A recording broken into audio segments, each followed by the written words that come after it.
দেশজুড়ে চলছে তীব্র তাপপ্রবাহ, আর এ কারণেই কিন্তু জনজীবন বেশ বিপর্যস্ত। এই মুহূর্তে আমি রয়েছি রাজধানীর বাইতুল মোকাররম মসজিদের দক্ষিণ গেটে। আমার পেছনে দেখতে পাবেন রাস্তাঘাট কিন্তু অনেকটাই ফাঁকা। এই তীব্র গরমের কারণে যারা আসলে খুব প্রয়োজন ছাড়া ঘর থেকে খুব একটা মানুষ বের হচ্ছেন না।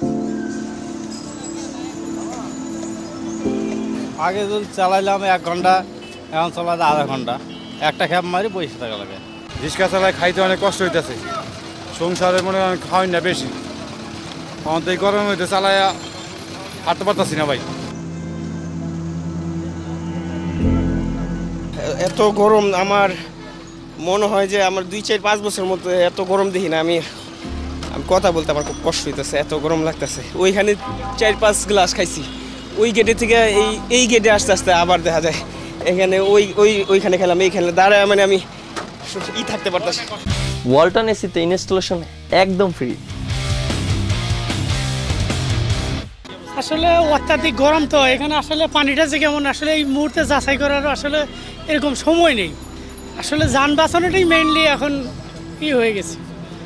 বিভিন্ন মার্কেটে ঘোরাঘুরির পরে শরবতটা খেলে কিছুটা ক্লান্তিটা দূর হয় আর কি।